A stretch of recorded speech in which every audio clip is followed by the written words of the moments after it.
একটা বাঁশের সাঁকো দিয়ে যাচ্ছি, বাঁশের পুল বা বাঁশের সাঁকো বলে অনেকে।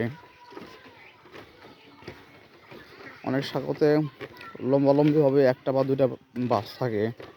এটা বড় আকারে আর কি দেওয়া আছে। ওই সাঁকোতে যেমন হাত দিয়ে ধরতে হয়, উপরে বাঁশ, এখানে আবার ধরতে হয় না।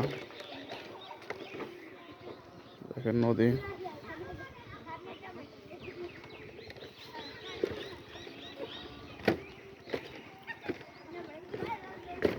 বাঁশের সাঁকো